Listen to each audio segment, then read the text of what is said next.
नमस्कार दोस्तों, आइए जानते हैं इकोनॉमिक सर्वे 2021-22 के बारे में। इकोनॉमिक सर्वे पार्लियामेंट में पेश किया जाता है और इसको वित्त मंत्री के द्वारा पेश किया जाता है। और इकोनॉमिक सर्वे एक दिन पहले बजट के पेश किया जाता है। कई बार ये क्वेश्चन पूछा जाता है कि इकोनॉमिक सर्वे कौन पेश करता है और कहाँ पेश किया जाता है और बजट के कितने दिन पहले ये पेश किया जाता है। तो इकोनॉमिक सर्वे 2021-22 जो है वो पार्लियामेंट में मंडे को पेश किया गया 31 जनवरी को बाई वित्त मंत्री Nirmala Sitharaman soon after the president address the both house. और मतलब after the president address the both मतलब प्रेसिडेंट के द्वारा दोनों हाउस को, अपर हाउस और लोअर हाउस दोनों को, राज्यसभा और लोकसभा को संबोधित किया गया। इसके बाद इनके द्वारा जो बजट है पेश किया गया and day before the union budget. इसमें कौन कौन से मेन पॉइंट है जो एग्ज़ाम के लिए महत्वपूर्ण है, इसको एक बार जानते हैं।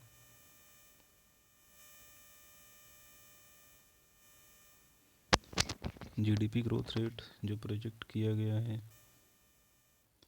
8 से 8.5%, 8 से 8.5% अर्थव्यवस्था की विकास दर की बात की गई है 2022-23 में। ये क्वेश्चन बनता है, एग्जाम में आ सकता है।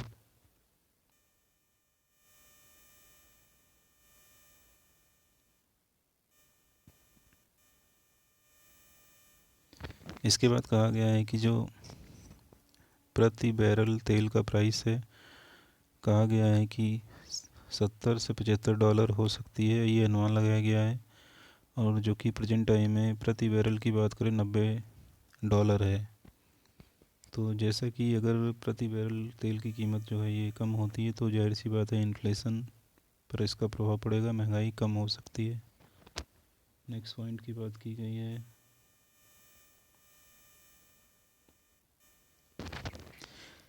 एग्रीकल्चर के बारे में बात किया गया है। एग्रीकल्चर ग्रोथ की बात की गई है 2021-22 में 3.9%, जो कि पहले थी 3.6%।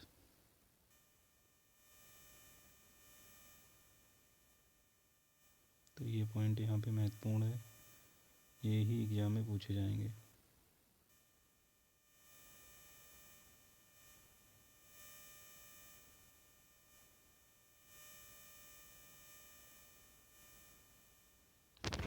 नेक्स्ट पॉइंट की बात करें, disruption in the global container market not yet over will continue to impact the global sea trade. तो यहाँ पे जो कंटेनर होते हैं जिसमें वस्तुएं रखकर समुद्री जहाज़ के द्वारा एक देश से दूसरे देश में भेजी जाती हैं, तो वो कंटेनर जो है काफ़ी महंगे होते हैं और इसमें काफ़ी इनकी कीमतें इतनी ज़्यादा हैं कि कोई भी देश आसानी से इनको अफोर्ड नहीं कर सकता है।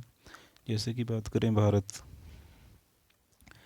भारत के द्वारा चाइना से काफ़ी कंटेनर लिए जाते हैं और उन कंटेनर की मदद से भारत जो है कच्चे तेल को दूसरे देश से मंगाता है, क्योंकि भारत के पास ऐसे कंटेनर कम है, क्योंकि समुद्री मार्ग से तेल को आयात करना सस्ता होता है और वायु मार्ग से काफ़ी महंगा होता है। तो यही पॉइंट इसके बारे में बता रहा है। Crop diversification towards oil seed pulses and horticulture needs to be given priority. यहाँ बात की गई है क्रॉप की और इसके डाइवर्सिफिकेशन के बारे में कहा गया। यहाँ पे मुख्य रूप से जो फसलें उगाई जाएँ उसके बारे में कहा गया। ऑयल सीड, जैसे कि तेल की कीमतें सबसे ज़्यादा बढ़ रही हैं, तो तेल की कीमत को रोकने के लिए सबसे अच्छा तरीका होता है कि ऑयल सीड का उत्पादन किया जाए। दाल की कीमतें बढ़ती हैं तो पल्सेस का उत्पादन किया जाए। वहीं हॉर्टिकल्चर की बात की गई है, हॉर्टिकल्चर में तीनों आ जाती हैं, चाहे फ्रूट्स, वेजिटेबल और फ्लावर्स। इन तीनों का उत्पादन को हॉर्टिकल्चर के नाम से जाना जाता है। नेक्स्ट पॉइंट की बात करेंगे, inflation on everyone's mind and eco survey flag global resurgence of inflation warns of imported inflation.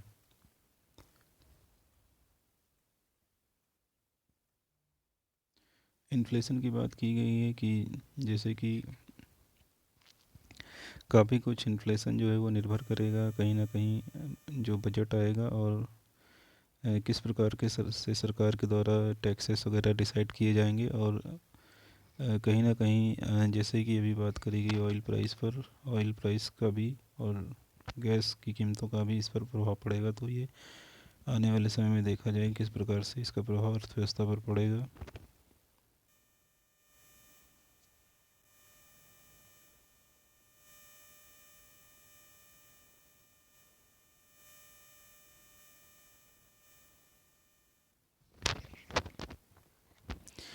The survey also went into the detail on the government's use of the verbal approach to COVID-19, saying that this helped make it possible to target the vulnerable sections, businesses better, keeping in the pandemic's economic toll at much less than what could have been। जैसी की बात है, pandemic इस कोविड-19 के समय में अर्थव्यवस्था पर और व्यापार पर काफ़ी ज़्यादा प्रभाव पड़ा है, और सरकार किस प्रकार से अपनी नीतियाँ तय करेगी ताकि कोविड की जो थर्ड वेव आने वाली है उसमें अर्थव्यवस्था को बचाया जाए, ये सारी चीज़ें बजट में देखने को मिलेंगी। वहीं आगे बात करी गई इंडस्ट्रियल सेक्टर की बात की गई है, जो कि इंडस्ट्री का जो ग्रो है वो 11.8% होगा, इंडस्ट्री का जो ग्रोथ। सर्विस सेक्टर ग्रोथ की बात की गई है, 8.2% होगा 2021-22 के लिए। ये बहुत इंपॉर्टेंट है, क्वेश्चन ये कई बार पूछा जाता है। इंडस्ट्री और सर्विस सेक्टर दोनों की ग्रोथ एग्जाम में पूछ लेता है।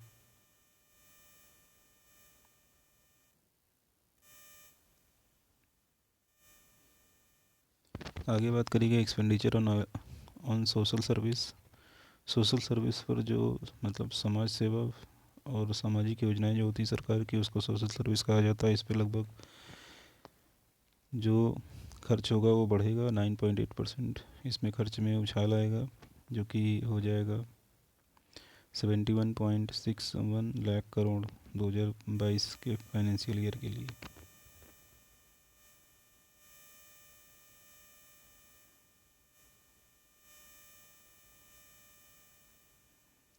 Government consumption is estimated to grow by the strong 7.6%, surpassing up per pandemic levels।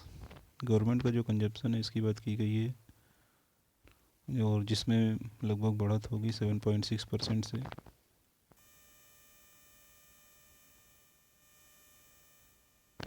Bharat का टोटल एक्सपोर्ट की बात की गई है, एक्सपेक्टेड टू ग्रो बाई 16.5% 2021-22 के लिए।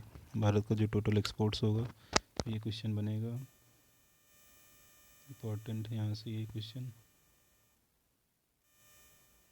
नेक्स्ट क्वेश्चन की बात यहाँ पे की गई, नेक्स्ट पॉइंट जो imports are expected to grow 29.4%। Imports की बात की गई है, और इम्पोर्ट्स जो है वो ग्रो करेगा 29.4% 2021-22 में। इसके बाद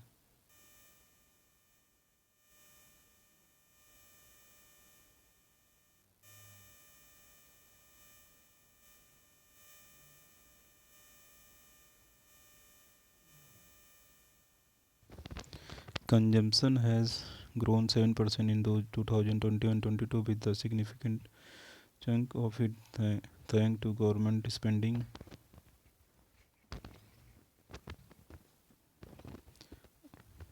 तो यहाँ पे कंजम्पशन की बात की गई, जिसमें कहा जा रहा है कि ग्रोथ होगी जो कि 7% होगी।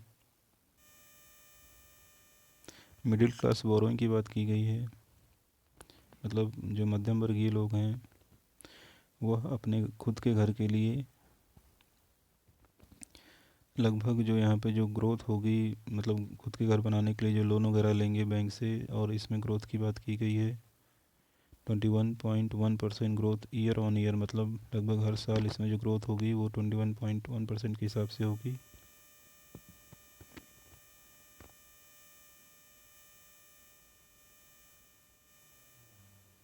आगे पेंडेमिक में जॉब की बारे में बात की गई है। जॉब अनसर्टेनिटी कंटिन्यू मतलब रहेगा, जॉब में अनिश्चितता रहेगी, और मतलब कहा जा रहा है कि लोगों की बेरोजगारी दर रहेगी and to make people wary of EMI with home loans, registering 8% growth in November 2021 and 0.4% below 2020.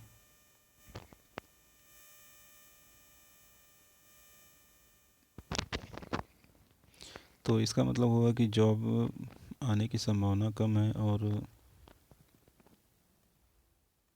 और होम लोन की बात की गई है। जो होम लोन का रजिस्ट्रेशन हुआ उसमें ग्रोथ हुई है 8% ग्रोथ इन द नवंबर 2021, जो कि 2020 से 0.4% कम है। नेक्स्ट पॉइंट है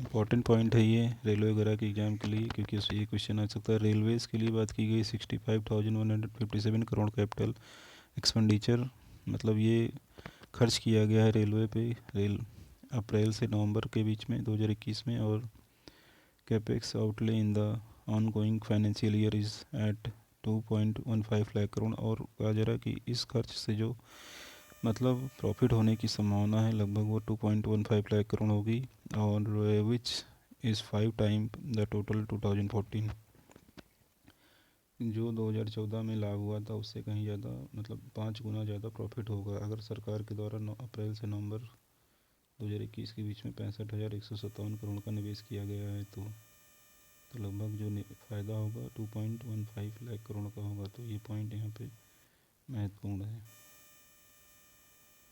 अगला पॉइंट है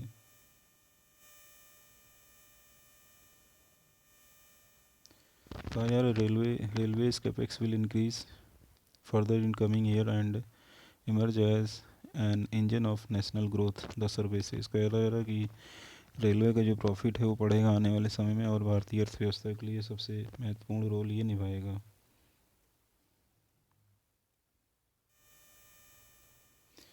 India has third largest startup ecosystem in the world after US and China. तो ये भी पॉइंट इम्पोर्टेंट है। पूछा जा सकता है कि स्टार्टअप के मामले में भारत यूएस और चाइना के बाद या विश्व में कितने नंबर पे है, तो तीसरे नंबर पे है। भारत की रैंक जो है वो थर्ड है। तो ये क्वेश्चन इम्पोर्टेंट है।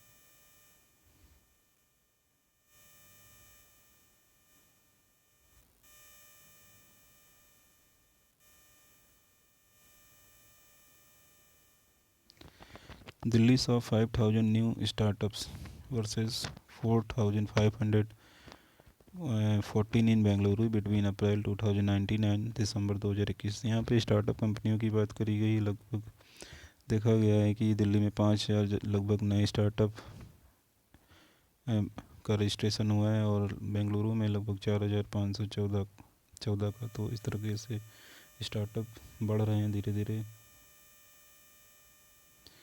वहीं वेंचर कंपनी की बात करें, वेंचर कैपिटल कंपनियों की बात करें तो लगभग India sees 44 unicorns in 2021 and a new record. तो ये ऐसी कंपनियां हैं जो वेंचर कैपिटल के माध्यम से बनाई गई। ध्यान रखिएगा लगभग इसमें एक वृद्धि हुई है। लगभग 44 ऐसी कंपनियों की संख्या है।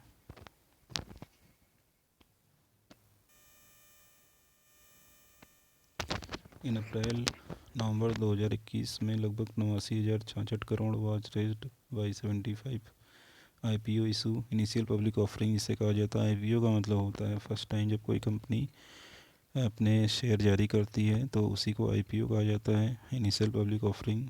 And 29 companies which raised 14,733 crore in the same period in 2020। मतलब लगभग इससे इन्होंने 14,733 करोड़ कलेक्ट किया है 2020 में।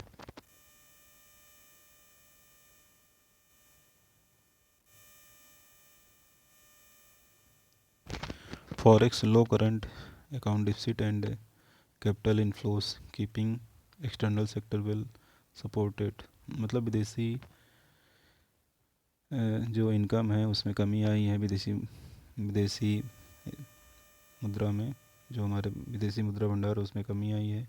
लो current account deficit and capital inflows keeping external sector well supported. Current account deficit मतलब घाटा कम हुआ है।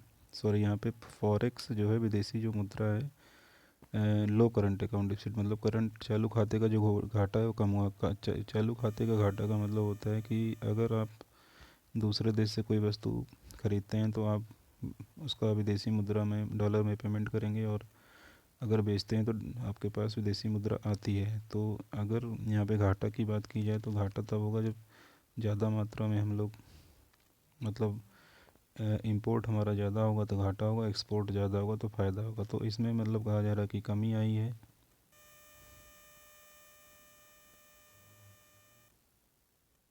जो एक्सटर्नल सेक्टर है उसमें जो कैपिटल इनफ्लोज है वो बना हुआ है, मतलब वो सपोर्टेड है। कहा जा रहा है कि जो फिर भी अभी जो अंकटाट का आंकड़ा आया है उसमें जो हमारा एफडीआई है, फॉरेन डायरेक्ट इन्वेस्टमेंट है, उसमें लगभग 25 से 26% तक कमी आई है, ये कहा है अंकटाड ने।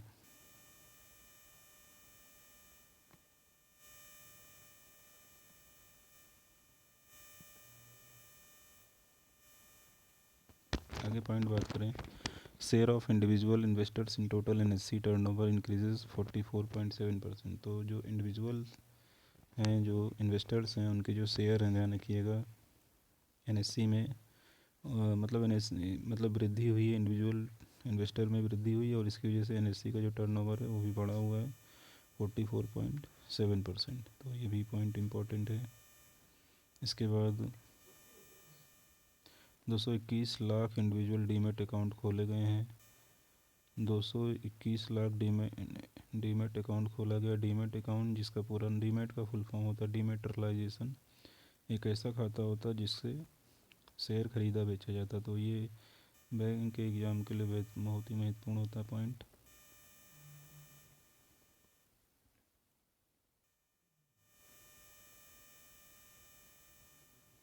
यूपीआई आधारित जो ऑनलाइन ट्रांजैक्शन है, अगर उसकी बात करें तो कंट्री में लगभग 4.6 बिलियन ट्रांजैक्शन हुआ है, जिसकी कीमत है 8.26 लाख करोड़, जो कि दिसंबर 2021 में हुआ है।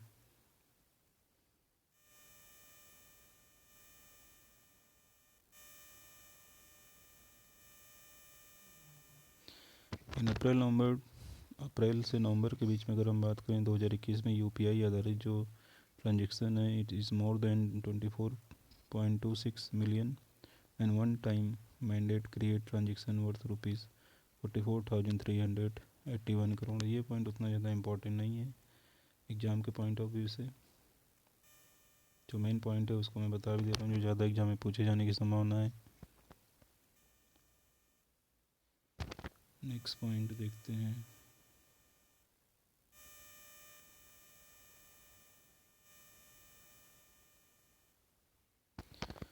यहाँ पे कहा गया है कि इक्विटी से लगभग 1.81 लाख करोड़ कमाया गया है। इक्विटी जारी करके मतलब शेयर से अगर कंपनियों को जो इनकम हुई है लगभग 1.81 lakh crore raised through equity issue से, शेयर जारी करके इतना कैपिटल कंपनियों के द्वारा पाया गया है। Rate transmission has been higher in public sector banks than in private sector bank in the current money easing cycle, says the survey.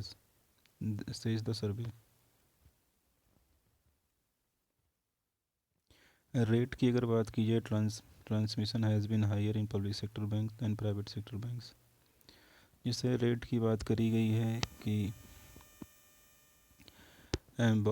जैसे ब्याज दर की बात करी जाए तो यहाँ पे ब्याज दर जो है ये पब्लिक सेक्टर बैंकों का हाई रहा है प्राइवेट सेक्टर बैंकों के मुकाबले। तो ये सर्वे में कहा गया है। Housing sales expected to see a boost after कोविड-19 slumps on the back of reduced duties in the multiple states। मतलब कहा गया है कि हाँ, घरों की जो बिक्री है उसमें वृद्धि हुई है। अगला पॉइंट,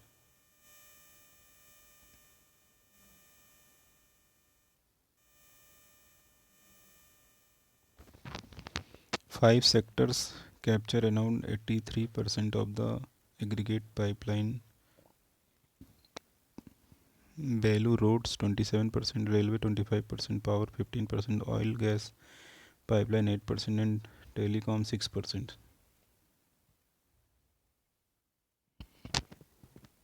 नेक्स्ट पॉइंट की बात की गई है,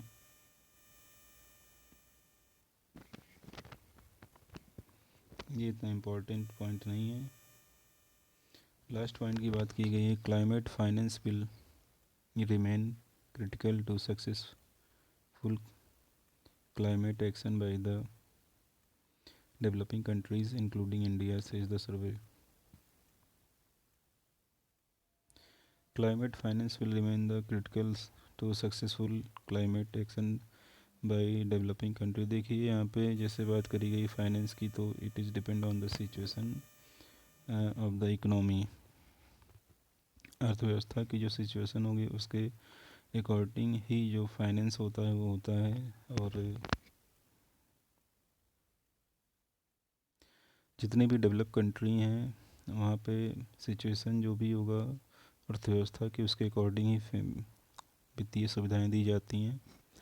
तो कुल मिला के इकोनॉमिक सर्वे में ये मुख्य मुख्य पॉइंट रहे हैं। अब 1 तारीख को बजट में क्या क्या होता है तो उसके बारे में हम लोग बात करेंगे। इसमें जितने भी मेन पॉइंट थे वो बता दिए हैं।